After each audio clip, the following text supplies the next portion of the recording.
Everyone, welcome to the class. आप सभी का बहुत बहुत स्वागत है और आपको यहाँ पर करवाया जा रहा है यूपी पुलिस कांस्टेबल के लिए सामान्य ज्ञान की क्लास, जो कि आपके आने वाले एग्जाम में बहुत ज्यादा बेनिफिशियल होगी। ठीक है, स्टार्ट करते हैं हम हमारा सेशन और उम्मीद है कि आप सभी बढ़िया, स्वस्थ, मस्त, जबरदस्त होंगे।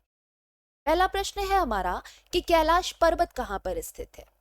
जब पर्वतों की बात की जाती है तो उनमें से कैलाश पर्वत आपको, अगर आप सनातनी हैं तो आपको जरूर पता होगा। जल्दी से बताएं। यह आस्था का केंद्र भी है कैलाश पर्वत। अच्छा, क्यों आस्था का केंद्र है? क्योंकि इसका आकार जो है वो शिवलिंग का आकार है। कैलाश पर्वत का आकार कैसा है? इसका आकार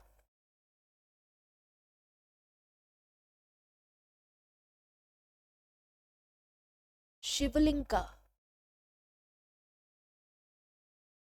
आकार। ठीक है, कैलाश पर्वत का। ये कहां पर है? नेपाल, भारत, भूटान, चीन।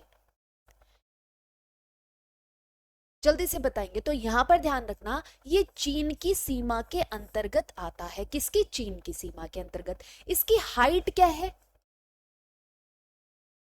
अगर हम इसके हाइट की बात करें तो 6638 मीटर इसकी हाइट है। किसकी? कैलाश पर्वत की। समुद्र तल से इसकी ऊंचाई की जब हम बात करेंगे तो कितनी है? 6638 मीटर इसकी ऊंचाई है। नेक्स्ट की अगर हम बात करें, ये किस हिमालय का हिस्सा है? तो याद रखिएगा, ये ट्रांस हिमालय का हिस्सा है। ये ट्रांस हिमालय का हिस्सा है। ठीक है, जो ट्रांस हिमालय है ये इसका हिस्सा है। ये तिब्बत के, याद रखना इसके बारे में एक और पॉइंट, ये तिब्बत के दक्षिण पश्चिम, ये तिब्बत के दक्षिण पश्चिम भाग पर स्थित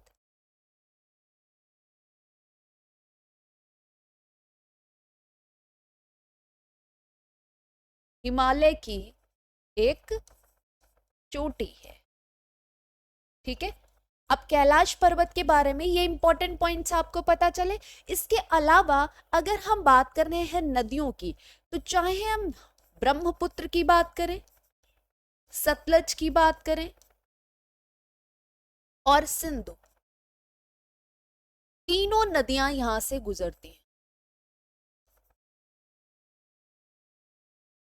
तीनों नदियां यहां से निकलती हैं। कहां से? कैलाश पर्वत से। ठीक है, कैलाश पर्वत से निकलती हैं तीनों नदियां, ये भी ध्यान रखिएगा। तो ये सारे इंपॉर्टेंट पॉइंट्स हो गए। इससे रिलेटेड कोई भी क्वेश्चन आएगा तो आप डेफिनेटली करेंगे, आपको कोई यहां पर दिक्कत नहीं होगी। नेक्स्ट देखिए, ऊर्जा के निम्नलिखित स्रोतों में से कौन सा पारंपरिक ऊर्जा स्रोत का एक उदाहरण है? पारंपरिक ऊर्जा स्रोत क्या होते हैं बताओ? जो गैर नवीकरणीय है, नॉन रिन्यूएबल है, उनको कहा जाता है। ठीक है, जो पारंपरिक ऊर्जा स्रोत हैं वो क्या है? पारंपरिक ऊर्जा स्रोत को गैर नवीकरणीय कहा जाता है, मतलब जिसे हम दोबारा से बनाने में हमें लाखों वर्ष लग जाएंगे। परंपरागत ऊर्जा स्रोत के अंतर्गत कौन कौन से आते हैं? ऐसे ऊर्जा संसाधन जो क्या है, जो प्राकृतिक रूप से हमें प्राप्त है और जिनका हम प्रयोग बहुत पहले से कर रहे हैं और जिनकी सीमा कैसी है? जो लिमिटेड है। ऐसा थोड़ी ना कि हमें मिलते ही जाएंगे मिलते ही जाएंगे, जो सीमित है। और इसी वजह से इनका क्या हो रहा है, अब ये धीरे धीरे खत्म हो जाएंगे और हमें इनको बनाने में लाखों वर्ष लग जाते हैं। ऐसे क्या है ऊर्जा संसाधन बताओ?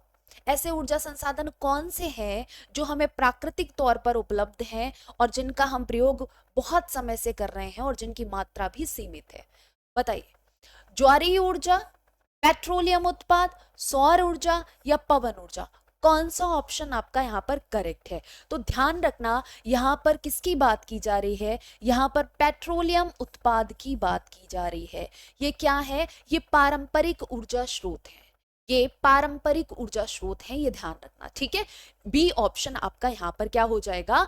करेक्ट होगा। कौन सा ऑप्शन करेक्ट? बी ऑप्शन आपका यहाँ पर करेक्ट होगा। इसके अलावा कौन कौन से, जैसे आपने देखा है कोयला, अब कोयला का तुरंत बन जाएगा? नहीं, कोयला हमें प्राकृतिक रूप से उपलब्ध है और इसका हम दोहन कर रहे हैं लगातार, और ये क्या होगा, एक निश्चित सीमा के बाद ये क्या हो जाएगा, खत्म हो जाएगा, समाप्त हो जाएगा, और इसको दोबारा बनने में लाखों वर्ष लगते हैं, ये ध्यान रखिएगा। तो जैसे कोयला हो गया आपका। दूसरा अगर हम बात करें तो जैसे प्राकृतिक गैसेस हो गई, ठीक है, नेचुरल गैसेस जिसे हम कहते हैं प्राकृतिक गैसें, यहाँ पर लिख लीजिए, प्राकृतिक गैसें हो गई। ये सब क्या है, ये सभी पारंपरिक ऊर्जा है। ये क्या है, यहां पर ये ध्यान रखना, नॉन रिन्यूएबल, जिसे आप हिंदी में कहते हैं गैर नवीकरणीय, ठीक है, नवीकरणीय, ये ध्यान रखिएगा, ये इसके बारे में इंपॉर्टेंट पॉइंट। नेक्स्ट देखिए, बेल्ट घास का खुला मैदान में समशीतोष्ण घास के मैदान होते हैं। बेल्ट, अब ये कहाँ होते हैं, बेल्ट जो समशीतोष्ण घास के मैदान है, ये कहाँ पाए जाते हैं, भारत, श्रीलंका, दक्षिण अफ्रीका, ऑस्ट्रेलिया, कहाँ पाए जाते हैं, जल्दी से बताएंगे। अच्छा आप एक बात बताइए, अगर हम श्रीलंका की बात करते हैं, श्रीलंका में कैसे घास के मैदान पाए जाते हैं, तो श्रीलंका में समशीतोष्ण घास के मैदान पाए ही नहीं जाते। श्रीलंका में पटाना घास के मैदान जो पाए जाते हैं उनको पटाना कहा जाता है, ठीक है, क्या कहा जाता है, जो घास के मैदान ऑस्ट्रेलिया में पाए, सॉरी, श्रीलंका में पाए जाते हैं, ठीक है, इन्हें क्या कहा जाता है, इन्हें पटाना कहा जाता है। जो घास के मैदान कहाँ पाए जाते हैं, जो घास के मैदान श्रीलंका में पाए जाते हैं उनको पटाना कहा जाता है, और ये समशीतोष्ण नहीं होते हैं। ये कैसे होते हैं, ये भी ध्यान रखना, ये आपके कैसे होते हैं, जल्दी से बताएंगे, उष्ण कटिबंधी,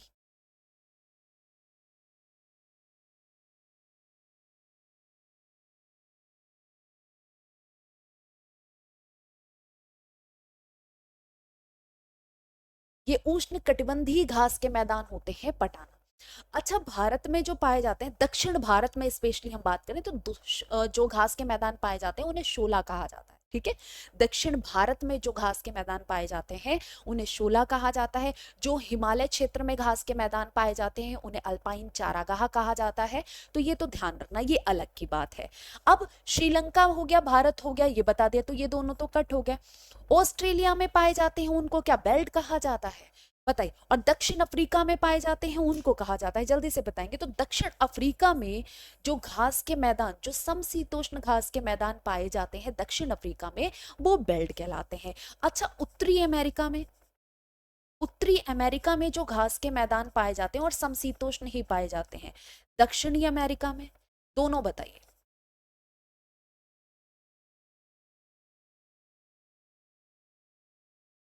जल्दी से बताइए।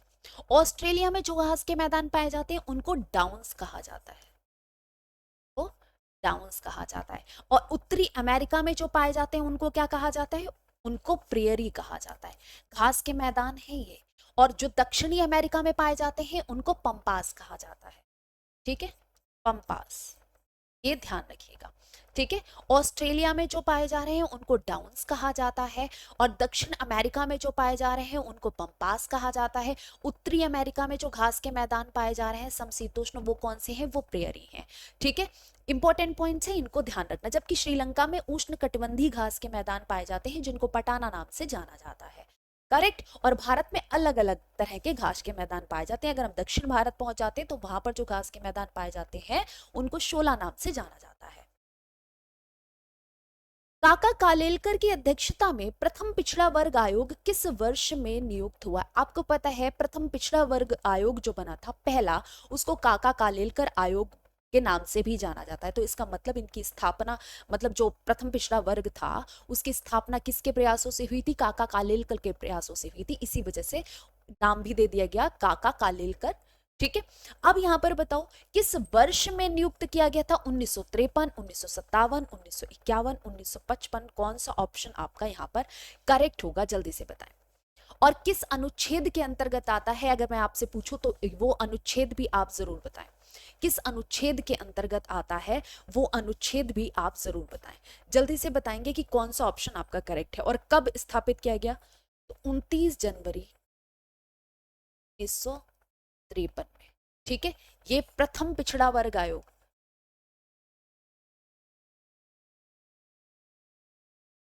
प्रथम पिछड़ा वर्ग आयोग गठन कब हुआ है? तो याद रखना गठन 29 जनवरी 1953 को हुआ था। किस अनुच्छेद के तहत हुआ है? कौन सा आर्टिकल आता है? जल्दी से बताएं, किस अनुच्छेद के तहत हुआ था? तो अनुच्छेद जो है वो 340 है। कौन सा आर्टिकल? आर्टिकल 340 के तहत हुआ है प्रथम पिछड़े वर्ग आयोग का गठन। 1953 यहां पर आपका करेक्ट हो जाएगा। और डेट भी याद रखना 29 जनवरी। ठीक है, कब? 29 जनवरी। नेक्स्ट देखो, उत्तर प्रदेश का प्राचीनतम और विशालतम बहुउद्देशीय संग्रहालय कौन सा है? सबसे प्राचीन और सबसे विशाल बहुउद्देशीय मतलब जिस संग्रहालय के बहुत सारे उद्देश्य हैं स्थापित करने के, वो कौन सा है आपको बताना है। जैन संग्रहालय जो कि मथुरा में है, बौद्ध संग्रहालय जो कि कुशीनगर में है, डॉक्टर BR अंबेडकर संग्रहालय रामपुर में है, और राज्य संग्रहालय लखनऊ में। अब इनमें ये तो सही सही दे रखा है कि कई बार ऐसा होता है, आप इस प्रश्न से ये भी ध्यान रखिएगा, आपसे कई बार इस तरीके से प्रश्न भी पूछे गए हैं कि जैन संग्रहालय कहाँ पर स्थित है, या आपको ये कर देता है मैच द फॉलोइंग के लिए। ठीक है, सुमेल कीजिए, तो आपको बताना होता है। तो जैन संग्रहालय जो है वो मथुरा में स्थित है। अगर हम वहीं बौद्ध संग्रहालय की बात करें तो ये कुशीनगर में स्थित है। डॉक्टर BR अंबेडकर संग्रहालय जो है वो रामपुर में स्थित है, और राज्य संग्रहालय लखनऊ में स्थित है। अब सबसे प्राचीन और विशालतम बहुउद्देशीय संग्रहालय कौन सा है? तो राज्य संग्रहालय लखनऊ है, जिसकी स्थापना किस वर्ष हुई थी जरा बताएं।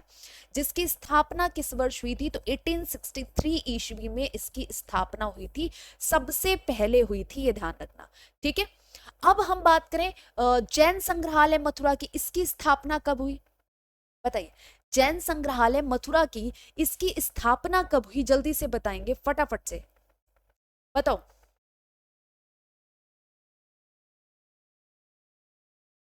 1874 में, 1874 में जैन संग्रहालय मथुरा की स्थापना हुई। बौद्ध संग्रहालय की 1992 से 1993 के बीच बौद्ध संग्रहालय कुशीनगर में इसकी स्थापना हुई, बौद्ध संग्रहालय की। तो इनके सीक्वेंस भी आपको याद होने चाहिए। ठीक है, इनके सीक्वेंस भी आप याद रखिएगा कि जैन संग्रहालय की स्थापना कब हुई, तो आप कहेंगे 1874 ईस्वी में हुई। आपसे पूछा जाए अगर बौद्ध संग्रहालय की स्थापना, तो 1992 या 1993 इनमें से कोई एक ही दिया होगा, या दोनों दे सकते हैं, तो आप लगा दीजिएगा। ठीक है, डॉक्टर BR अंबेडकर संग्रहालय रामपुर, ये तो अभी हाल फिलहाल में खुला है, ये मतलब अभी नया का है, तो आप इसको तो काउंट नहीं करेंगे। सबसे पहले राज्य संग्रहालय लखनऊ में, जिसकी स्थापना 1863 में हुई। क्लाउड कंप्यूटिंग में IaaS का पूर्ण रूप क्या है? क्लाउड कंप्यूटिंग की बात की जा रही है, और आपसे पूछा जा रहा है कि जो IaaS है इसका पूरा पूर्ण रूप क्या होगा, मतलब फुल फॉर्म क्या होगी? Internet as a service, infrastructure as a service, internet as a server, infrastructure as a server. अब बताओ यहां पर कौन सा ऑप्शन आपका करेक्ट होगा, जल्दी से बताओ। सर्विस सर्वर, तो यहां पर पहली बात तो इंटरनेट नहीं होगा, तो ये दोनों कट गए, इंटरनेट नहीं होगा। ठीक है, तो हम यहां पर क्या कहेंगे, ये दोनों तो कट गए। अब इंफ्रास्ट्रक्चर एज अ सर्विस या एज अ सर्वर, जल्दी से बताएं। तो यहां पर आप डी वाले ऑप्शन को भी कट करेंगे। करेक्ट आंसर है इंफ्रास्ट्रक्चर एज अ सर्विस। ठीक है, जो IaaS है यहां पर देख लीजिए, IaaS अगर हम बात करें तो यहां पर आप लिख लीजिए इंफ्रास्ट्रक्चर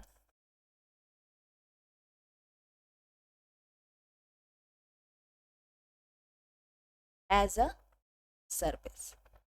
ठीक है, ये है इसका, ध्यान रखिएगा। नेक्स्ट देखो, FVCI का पूर्ण रूप क्या है? FVCI जो है इसका पूर्ण रूप क्या है, मतलब फुल फॉर्म आपसे पूछी जा रही है कि what is the full form of FVCI? Foreign veteran corporate investor, foreign voluminous corporate investor, foreign vantage capital investor, foreign venture capital investor. कौन सा ऑप्शन आपका यहाँ पर करेक्ट होगा? एग्जैक्ट आपको फुल फॉर्म पता होनी चाहिए, क्योंकि जरा सा भी इधर उधर होगा, सर्वर का सर्विस कर दिया तो भी आपका ऑप्शन जो है वो गलत हो जाएगा और नंबर कट जाएंगे। यहां पर अगर हम बात करें तो करेक्ट आंसर है आपका डी वाला, फॉरेन वेंचर कैपिटल इन्वेस्टर आपका यहाँ पर बिल्कुल सही है।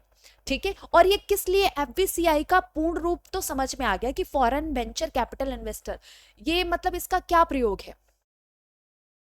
जो औद्योगिक और वैज्ञानिक अनुसंधान है ठीक है, उनमें जो वित्तीय लेन देन होता है उसके लिए ये बना है, ठीक है, उसके लिए उसमें इसका प्रयोग किया जाता है। निम्नलिखित में से किस संगठन द्वारा व्यापार और विकास रिपोर्ट जारी की जाती है? व्यापार और विकास रिपोर्ट जो है वो किसके द्वारा जारी की जा रही है, आपको ये बताना है, जल्दी से बताएं। एशियाई विकास बैंक, विश्व व्यापार संगठन, व्यापार एवं विकास पर संयुक्त राष्ट्र सम्मेलन, विश्व बैंक। मतलब आपसे बात की गई है WB, वर्ल्ड बैंक, विश्व व्यापार संगठन, वर्ल्ड ट्रेड ऑर्गेनाइजेशन, एशियाई विकास बैंक, एशियन डेवलपमेंट बैंक। अब बताओ कौन सा ऑप्शन आपका करेक्ट होगा।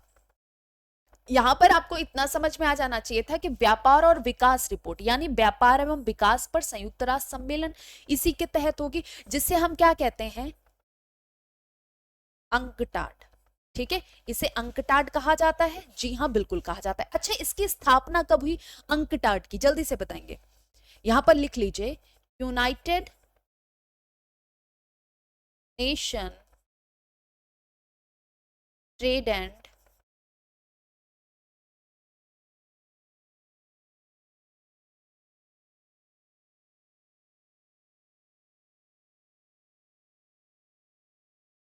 ठीक है, अब ये इसकी स्थापना कब हुई, आपसे पूछा जा सकता है कि भाई बताओ अंकटाड की स्थापना कब हुई, तो याद रखना यहां पर मैं लिख दूं, इसकी स्थापना जो है वो 30 दिसंबर 1964 में हुई। ठीक है, कब हुई, 30 दिसंबर 1964 में हुई। इसका हेडक्वार्टर कहाँ है, ये भी पूछा जा सकता है कि इसका हेडक्वार्टर कहाँ पर है, तो स्विट्जरलैंड के जनेवा में है। ठीक है, स्विट्जरलैंड के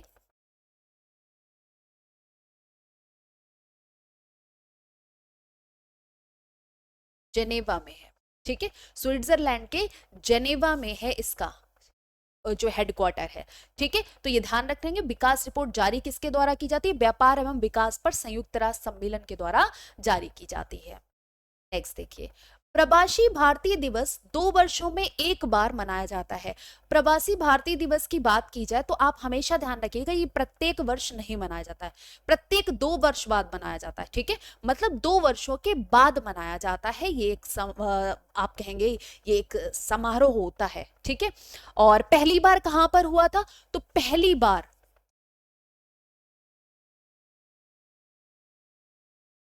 बार प्रवासी भारतीय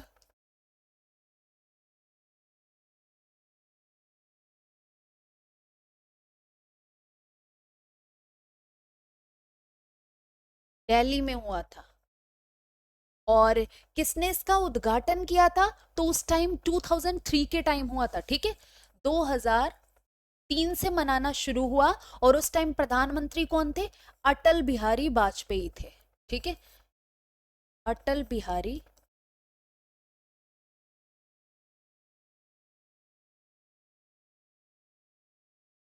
वाजपेयी जी।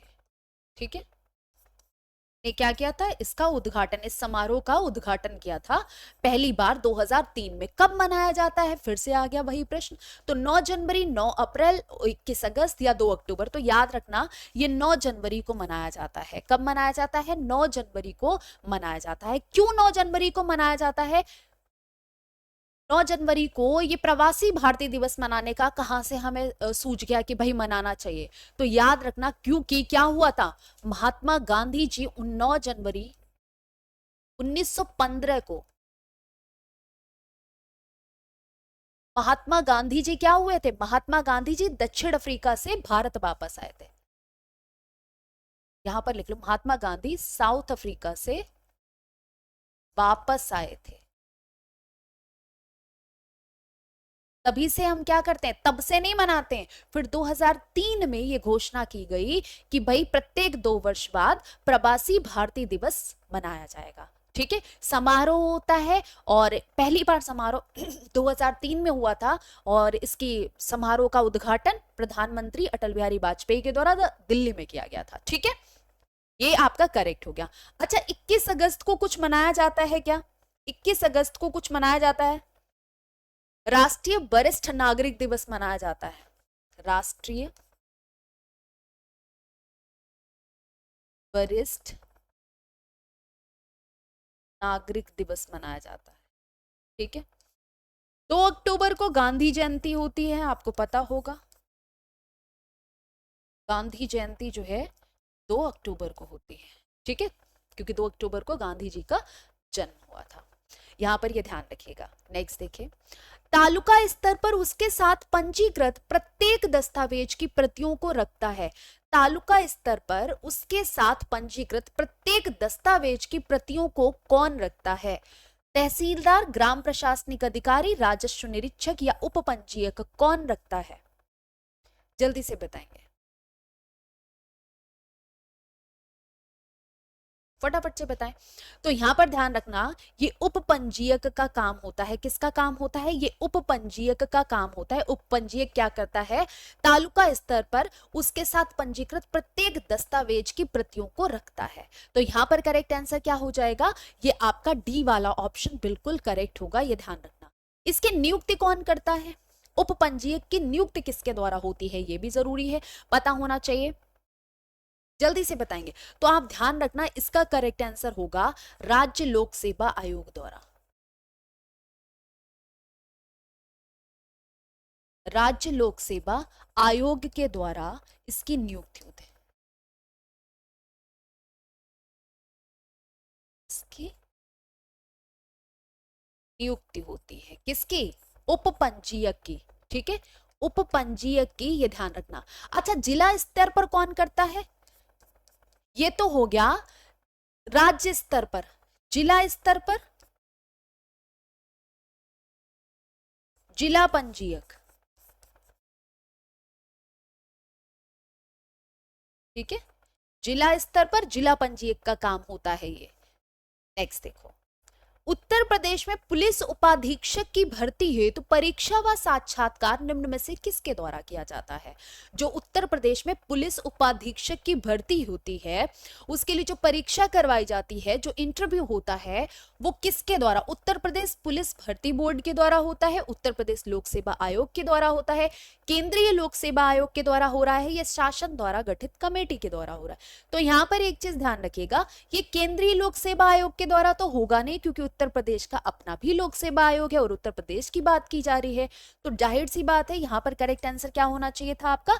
उत्तर प्रदेश लोक सेवा आयोग। अब आप में से बहुत सारे बच्चे क्या करते हैं, वो पहुंच जाएंगे कि पुलिस पुलिस यहां पर लिखा है, पुलिस यहां पर लिखा है, पुलिस पुलिस मार दो। गलत है, ठीक है, ये ध्यान रखना। जो पुलिस उपाधीक्षक होता है, उसकी भर्ती हेतु जो परीक्षा करवाई जाती है, जो इंटरव्यू होता है, वो कौन कराता है? राज्य लोक सेवा आयोग कराता है, जिसको हम यूपी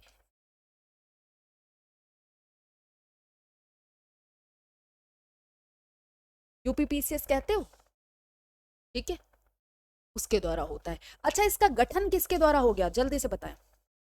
इसका मतलब कब गठन हुआ, ये गठित कब हुआ, गठन कब हुआ इसका, जल्दी से बताएं। और इसका मुख्यालय कहां पर है? तो प्रयागराज में है, प्रयागराज में है, ये ध्यान रखना। और कब हुआ? 1 अप्रैल 1937 में, ठीक है। जो आपका उत्तर प्रदेश लोक सेवा आयोग है, ठीक है, उत्तर प्रदेश आपका जो लोक सेवा का आयोग है, ये कब इसका गठन हुआ? तो याद रखना 1937, 1 अप्रैल 1937। और कहां पर? प्रयागराज इसका मुख्यालय है, ठीक है। उत्तर प्रदेश राज्य पर्यटन विकास निगम लिमिटेड की स्थापना किस वर्ष हुई? जल्दी से बताएंगे, इसकी स्थापना किस वर्ष हुई? फटाफट से बताएं, कौन सा ऑप्शन आपका यहां पर करेक्ट होगा? एक सेकेंड,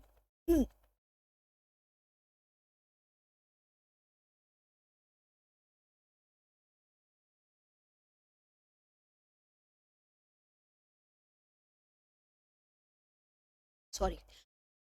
उत्तर प्रदेश राज्य पर्यटन विकास निगम लिमिटेड की स्थापना किस वर्ष की गई? 1974, 78, 1984 या 1990?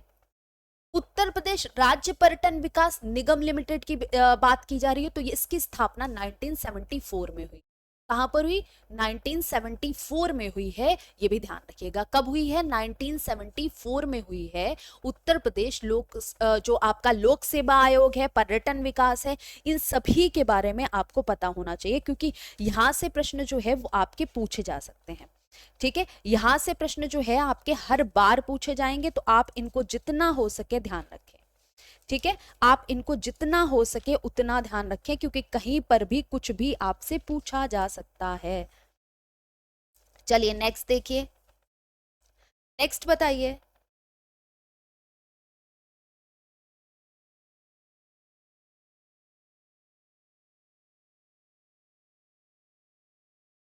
उत्तर प्रदेश में कोयले के भंडार कहाँ पाए जाते हैं, बताइए। उत्तर प्रदेश में अगर हम कोयले के भंडार की बात करें तो कोयले के भंडार कहाँ पाए जाएंगे, जल्दी से बताइए।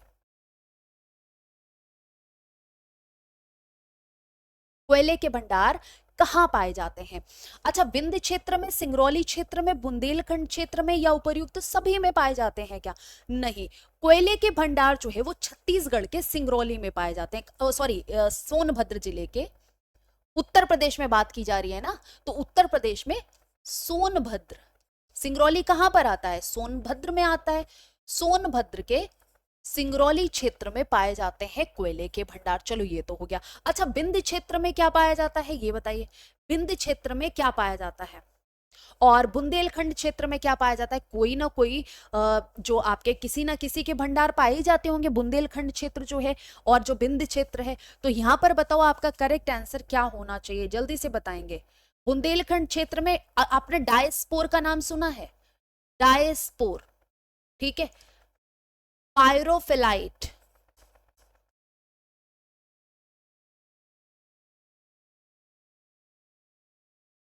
इनका कहां पर पाया जाता है? तो आप कहेंगे ये विंध्य क्षेत्र में पाए जाएंगे क्या, बताइए।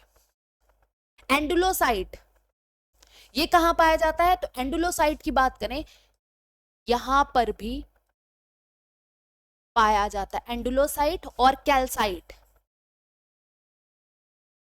ठीक है, ये दोनों विंध्य क्षेत्र में भी पाए जाते हैं। लेकिन अगर हम बुंदेलखंड क्षेत्र की बात करें तो सबसे ज्यादा मात्रा में यहां पर डायस्पोर और पायरोफाइलाइट पाया जाता है। ठीक है, तो यहां पर आप इस तरीके से लिख लीजिए। विंध्य क्षेत्र में आप एंडुलोसाइट और कैल्साइट को याद रखिएगा, और बेसिकली कैल्साइट को जरूर याद रखिएगा, क्योंकि ये एक बार पूछा गया है कि कैल्साइट जो विंध्य क्षेत्र है उसमें किसके सबसे ज्यादा भंडार पाए जाते हैं। तो आप यहां पर इन दोनों को मेंशन करेंगे, एंडुलोसाइट और कैल्साइट। अगर वहीं बुंदेलखंड क्षेत्र में बात आ जाए तो डायस्पोर सबसे ज्यादा यहां पर पाया जाता है और दूसरे नंबर पर पायरोफाइलाइट पाया जाता है। ठीक है, और उत्तर प्रदेश में जो आपका कोयले के भंडार है वो कहां पाए जाते हैं? तो सोनभद्र के सिंगरौली में। ठीक है, सोनभद्र के सिंगरौली क्षेत्र में। रानी लक्ष्मीबाई बांध कहां अवस्थित है, जल्दी से बताएंगे। रानी लक्ष्मीबाई बांध जो है वो किस नदी पर है, जल्दी से बताएं। चंबल, टोंस, केन, बेतबा, ये सभी क्या है? यमुना की सहायक नदियां क्या है, जरा बताइए। रानी लक्ष्मीबाई बांध कहाँ अवस्थित है? तो जाहिर सी बात है वेतबा नदी पर अवस्थित है। रानी लक्ष्मीबाई बांध कहां पर अवस्थित है? वेतबा नदी पर अवस्थित है। माता टीला बांध कहां पर है? माता टीला बांध ये कहां पर है, जरा बताएं। तो माता टीला बांध भी आपका वेतबा नदी पर है। कहां पर है? वेतबा नदी पर। और कहां? झांसी। माता टीला बांध कहां है? ये झांसी में है। ठीक है, बेतवा नदी पर रानी लक्ष्मीबाई बांध, जी हां, कहां पर? ललितपुर में, ललितपुर जिले में। ठीक है, ये ध्यान रखना। रिहंद नदी पर नहीं, केन नदी पर नहीं, टोंस नदी पर नहीं, यहां पर करेक्ट आंसर क्या हो जाएगा? रानी लक्ष्मीबाई बांध जो है वो बेतबा नदी पर स्थित है और ये ललितपुर में स्थित है। माता टीला बांध भी बेतबा नदी पर स्थित है, लेकिन ये कहां स्थित है? ये झांसी में स्थित है। ठीक है, और एक पॉइंट और याद रखना कि जो बेतबा नदी पर निर्मित राजघाट बांध का जलाशय है, राजघाट बांध का जलाशय, इसे क्या कहा जाता है?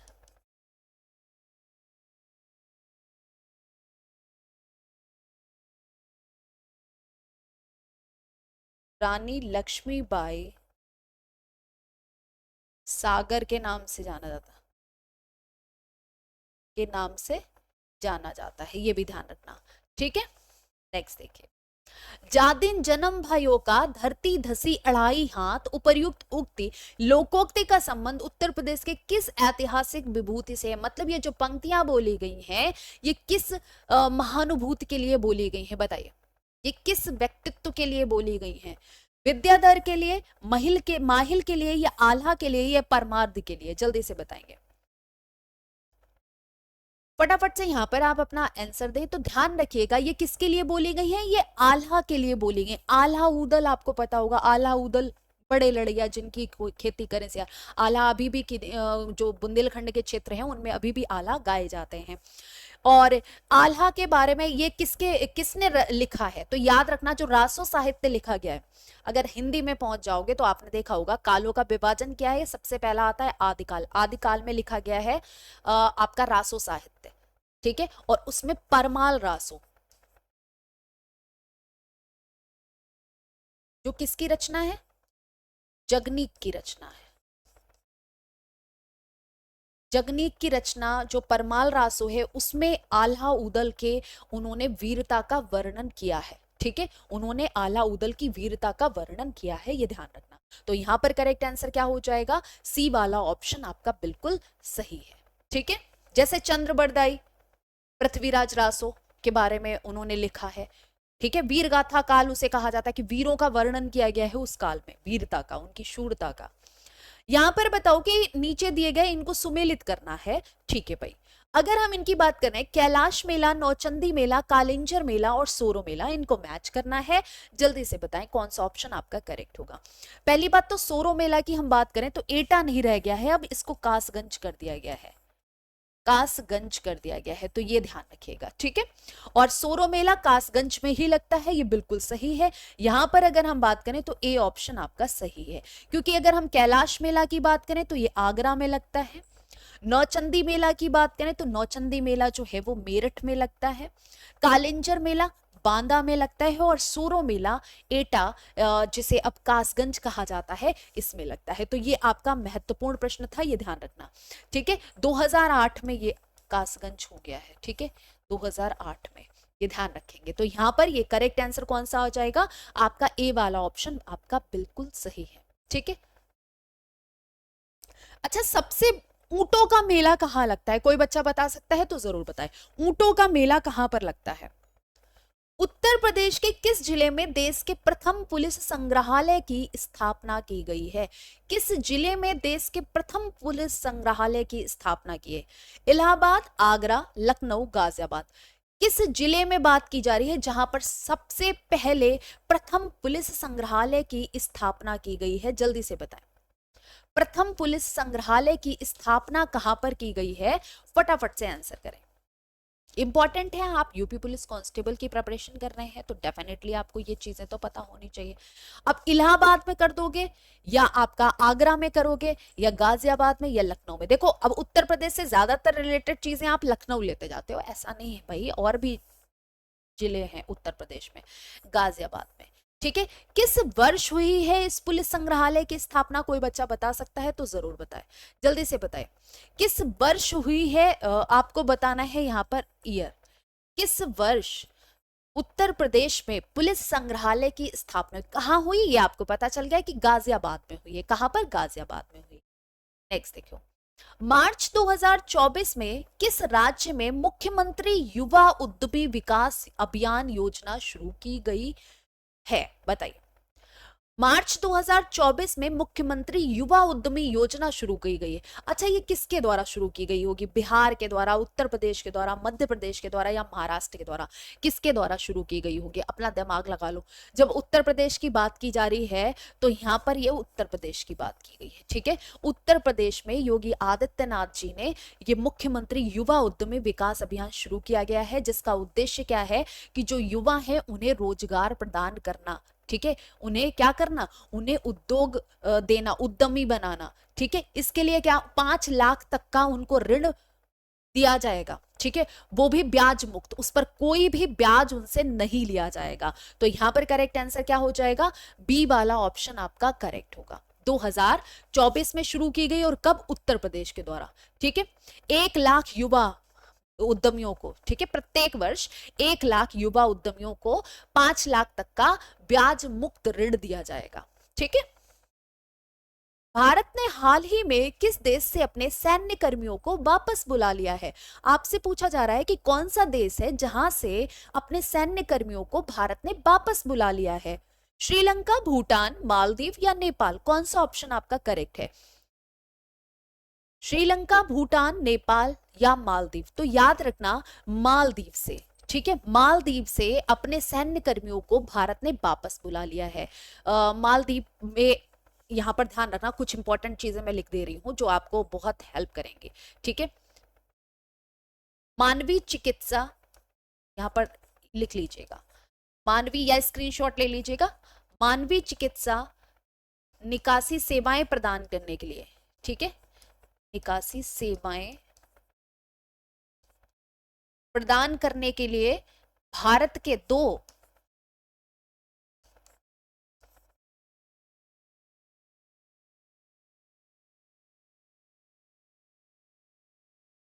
हेलीकॉप्टर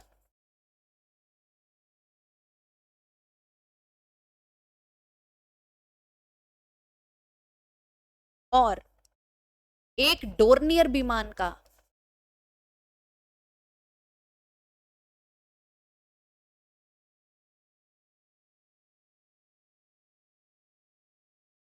ये संचालन हो रहा था, ठीक है। बाद में जो मालदीव के उस टाइम के नेता थे, ठीक है, मोहम्मद मोइजू,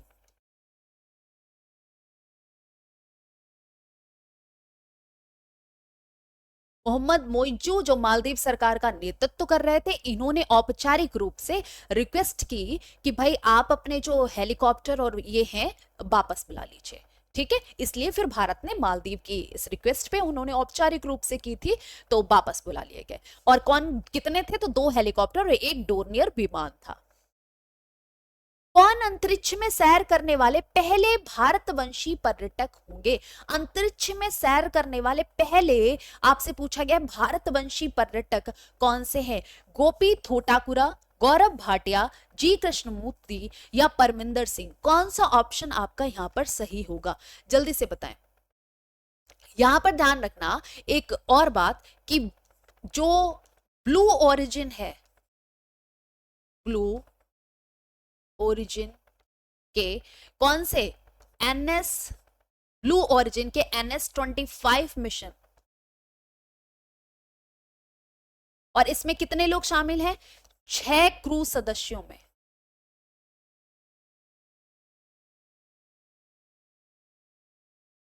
ये शामिल हैं। कौन शामिल है? अब तो आंसर बताओ। तो ये गोपी थोटाकुरा, ठीक है, गोपी थोटाकुरा ब्लू ओरिजिन ने जो अपना NS-25 मिशन चलाया है, जो NS-25 मिशन चलाया है, उसमें 6 सदस्यों में एक गोपी थोटाकुरा भी हैं, ठीक है। गोपी थोटाकुरा को भी शामिल किया गया है। देखो, जो करंट में हाल फिलहाल में घटनाएं होती हैं उनको तो आप जरूर याद रखें, क्योंकि वहां से आपके प्रश्न जो है वो पूछे जा सकते हैं, ठीक है। जो हाल फिलहाल में घटनाएं होती हैं उनको जरूर जरूर याद रखें, क्योंकि वहां से आपका करंट पूछा जा सकता है, और करंट आपका जीके जीएस में ही आ जाता है, तो आपसे पूछा जा सकता है। तो अगर आप पढ़ेंगे नहीं करंट की चीजें तो आप ऐसे क्वेश्चंस को मिस कर जाएंगे, ठीक है। तो आप ध्यान रखें कि जब भी करंट की ऐसी कोई घटना होती है, करंट साथ साथ में पढ़ते चले, ठीक है। इवन आप पढ़ाई कर रहे हैं तो ये हैबिट जरूर डालें कि आपको करंट अफेयर जो है वो डेली कवर करने हैं, ठीक है। थोड़े बहुत जब आप फ्री बैठे मोबाइल स्क्रॉल करते रहते हैं, रील्स स्क्रॉल करते रहते हैं, तो आप उस समय में ये कर सकते हैं कि आप अपना करंट अफेयर से बिल्कुल अपडेट रहें। नेक्स्ट देखिए, नवाब सुजाउद्दौला की बेगम का प्रसिद्ध मकबरा। नवाब सुजाउद्दौला, इनकी बेगम का प्रसिद्ध मकबरा जो बहू बेगम का मकबरा के नाम से जाना जाता है, किस स्थान पर अवस्थित है? आजमगढ़ में है, लखनऊ में है, प्रयागराज में है या फैजाबाद में है? ये कहां पर है मकबरा? मकबरा पता होना चाहिए कि किसका मकबरा, किसने बनवाया और कहां पर स्थित है। बहू बेगम, किसकी बेगम को कहा जाता है? बहू बेगम नवाब सुजाउद्दौला जो हुए हैं इनकी बेगम को कहा जाता था। बहू बेगम प्यार से कहा जाता था। वैसे इनका जो वास्तविक नाम है वो क्या है, फिलहाल तो किसी बच्चे को पता नहीं होगा। जल्दी से बताएं। वास्तविक नाम क्या था? फटाफट से बताओ, वास्तविक नाम क्या था? उन्मा तुज्जोहोरा, ठीक है। उन्मा तुज्जोहोरा जो है वो इनका वास्तविक नाम था और इन्हें बहू बेगम के नाम से ये फेमस थी। अब इनका किस स्थान पर अवस्थित है मकबरा? तो याद रखना ये फैजाबाद में स्थित है, जो अयोध्या, ठीक है, फैजाबाद में स्थित है। और ये भी इंपॉर्टेंट पॉइंट है, ये ध्यान रखना। ये किसके अधीन है? भारतीय पुरातत्व विभाग, ठीक है। यहां पर ध्यान रखना, भारतीय पुरातत्व सर्वेक्षण विभाग के अधीन है, सर्वेक्षण विभाग के अधीन है ये, ठीक है। भारतीय पुरातत्व जो सर्वेक्षण विभाग है उसके अधीन है ये मकबरा एट प्रेजेंट में, करेक्ट। और देखभाल किसके द्वारा की जा रही है इसकी? सिया बोर्ड समिति द्वारा। देखभाल किसके द्वारा?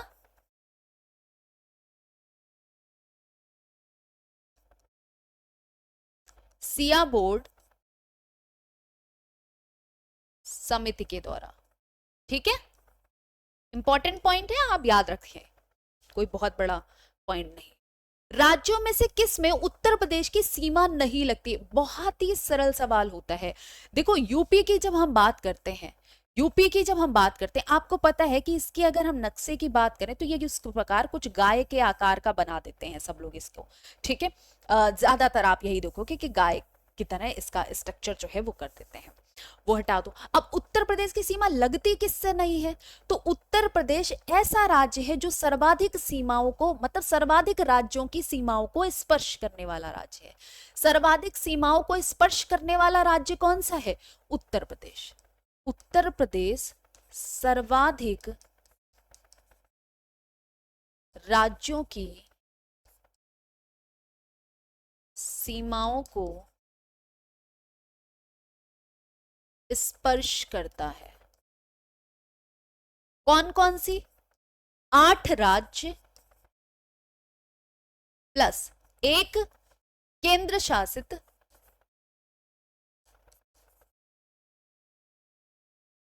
प्रदेश। केंद्र शासित प्रदेश कौन सा? जल्दी से बताएं। तो दिल्ली, ठीक है, दिल्ली से थोड़ा सा लगा हुआ है। अब 8 राज्य कौन सा है? राजस्थान के साथ करता है, हरियाणा के साथ करता है, लेकिन पंजाब के साथ उत्तर प्रदेश अपनी सीमा साझा नहीं करता है, ठीक है।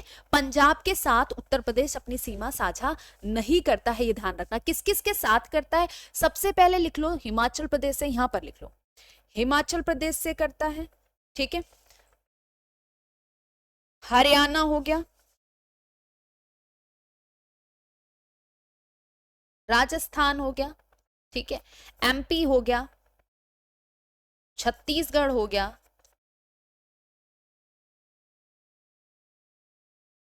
झारखंड हो गया,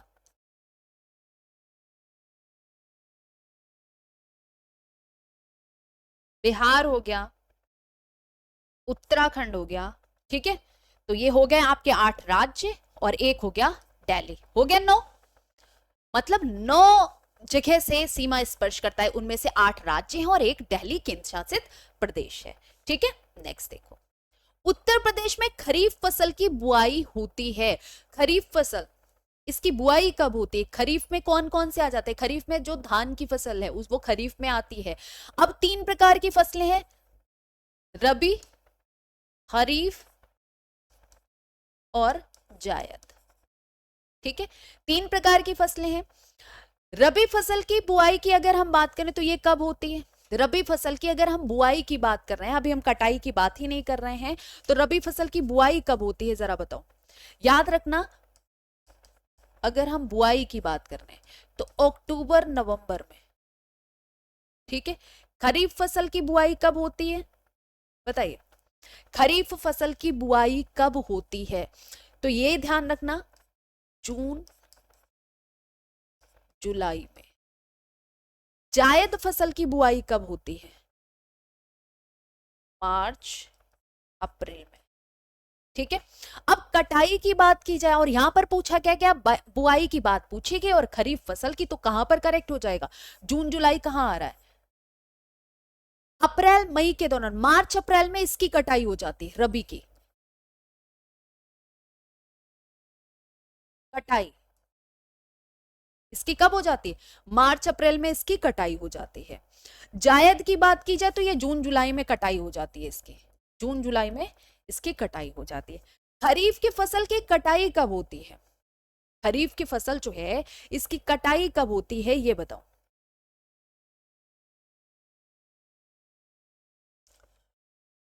नवंबर अक्टूबर में होती है भाई, अक्टूबर नवंबर में, अक्टूबर नवंबर में इसकी कटाई हो जाती है। पता होने चाहिए तीन तरीके, जो गेहूं किस में आता है, गेहूं रबी की फसल, गेहूं सरसों चना ये रबी की फसल के अंतर्गत आ रहा है। ठीक है, धान की बात की जाएगी, धान खरीफ की फसल के अंतर्गत आ रहा है। जायद की फसलों में जैसे आपका तरबूज हो गया, खीरा हो गया, ककड़ी हो गया, ये क्या है, ये जायद की फसल के अंतर्गत आते हैं। राजीव गांधी राष्ट्रीय विमानन विश्वविद्यालय उत्तर प्रदेश में कहां स्थित है, अच्छा इसकी स्थापना कब की गई ये भी बताइएगा कि इसकी स्थापना कब की गई, नोएडा में, आगरा में, फुर्सतगंज में या वाराणसी में, तो अमेठी के फुर्सतगंज में, अमेठी के फुर्सतगंज में राजीव गांधी राष्ट्रीय विमानन विश्वविद्यालय उत्तर प्रदेश की स्थापना की गई। कब की गई तो ध्यान रखना 2013 में, ठीक है, 2013 में राजीव गांधी राष्ट्रीय विमानन विश्वविद्यालय उत्तर प्रदेश की स्थापना की गई। नेक्स्ट देखो, निम्नलिखित में से कौन सा सही सुमेलित नहीं है, गायन शैली दे रखी है और गायक दे रखे हैं। राजन साजन मिश्र ये ध्रुपद और ठप्पा गायक है, ध्रुपद और टप्पा ये गायन शैली और विधा है।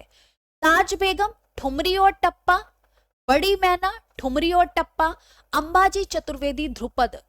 अब बताओ यहां पर कि कौन सा ऑप्शन आपका करेक्ट हो जाएगा, जल्दी से बताओ कि कौन सा यहां पर ऐसा है जो सुमेलित नहीं है, जो सुमेलित नहीं है, जल्दी से बताएं।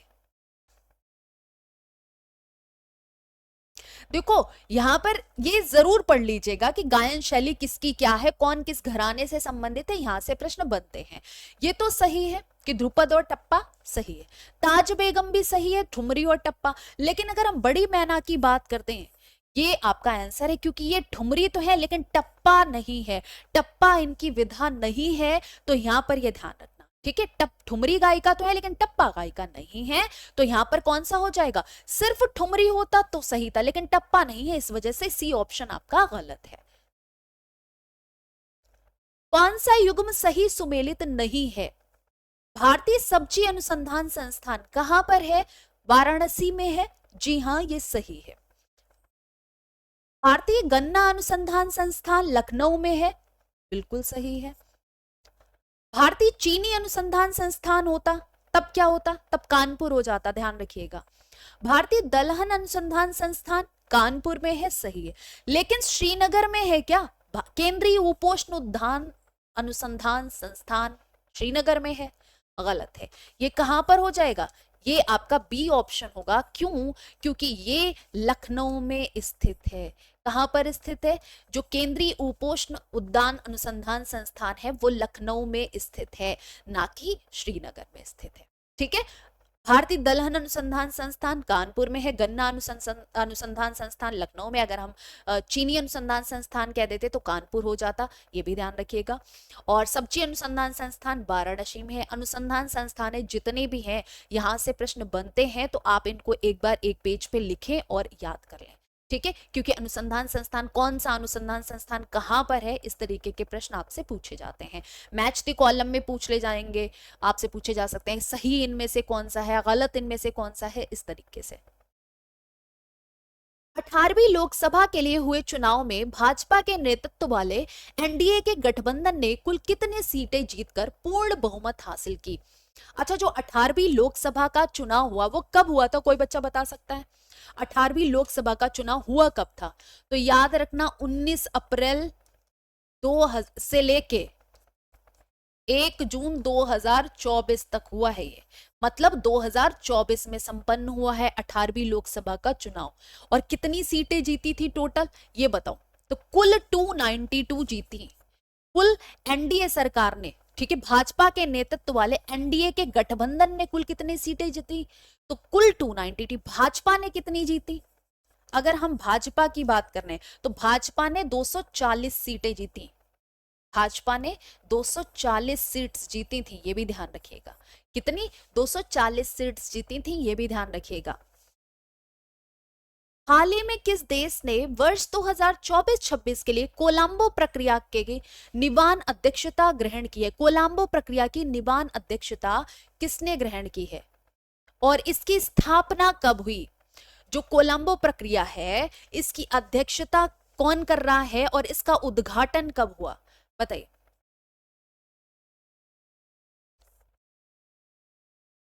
उद्घाटन 2003 श्रीलंका के कोलंबो में, श्रीलंका के कोलंबो में, ठीक है। कितने सदस्य हैं इसमें? 12 सदस्य देश। मीटिंग होती है किसके लिए? क्षेत्रीय परामर्श मंच है ये क्या है? ये एक प्रकार का क्षेत्रीय परामर्श मंच है, ठीक है। ये क्या है? ये एक प्रकार का क्षेत्रीय परामर्श मंच है जो 2003 में इसकी स्थापना हुई, जिसमें 12 सदस्य देश हैं और इसकी कोलंबो प्रक्रिया की निवान अध्यक्षता ग्रहण किसने की है? भारत ने ग्रहण की है। किसने ग्रहण की है? भारत ने ग्रहण की है, ये भी ध्यान रखिएगा। नेक्स्ट देखिए, 5 जून 2024 को किसने एक पेड़ मां के नाम अभियान का शुभारंभ किया है? कौन है भाई जिसने ये शुभारंभ किया है कि एक पेड़ मां के नाम? कब? 2024 में, 5 जून 2024 को शुरू करा गया है ये। तो 5 जून 2024 को, 5 जून को पर्यावरण दिवस मनाया जाता है, आपको पता है। 5 जून को हम क्या मनाते हैं? पर्यावरण दिवस मनाते हैं, जी हाँ। द्रौपदी मुर्मू जो हमारी वर्तमान राष्ट्रपति हैं? नहीं। जगदीप धनखड़? नहीं। भूपेंद्र यादव? नहीं। ये नरेंद्र मोदी जी ने एक पेड़ मां के नाम अभियान शुरू किया है। और कब शुरू करा? 5 जून 2024 में। स्वयं भी इन्होंने दिल्ली के बुद्ध जयंती पार्क में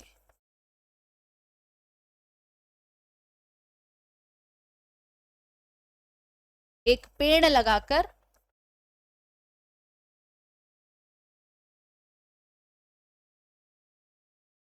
शुरुआत की, ठीक है। ध्यान रखना, कहां पर पहला पेड़ लगाया? पहला पेड़ लगाया दिल्ली के बुद्ध जयंती पार्क में, ठीक है। दिल्ली के बुद्ध जयंती पार्क में इन्होंने पहला पेड़ लगाकर इसका उद्घाटन किया, इस अभियान का, एक पेड़ मां के नाम।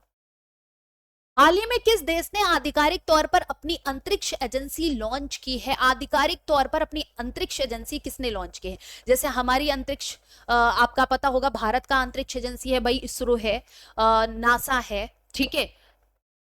वैसे ही चाइना का है। आप बताओ कौन ऐसा देश है जिसने अभी हाल ही में, फिलहाल में ये जारी किया है?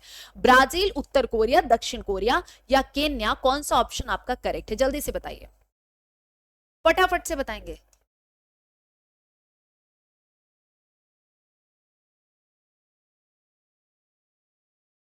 Korea aerospace administration,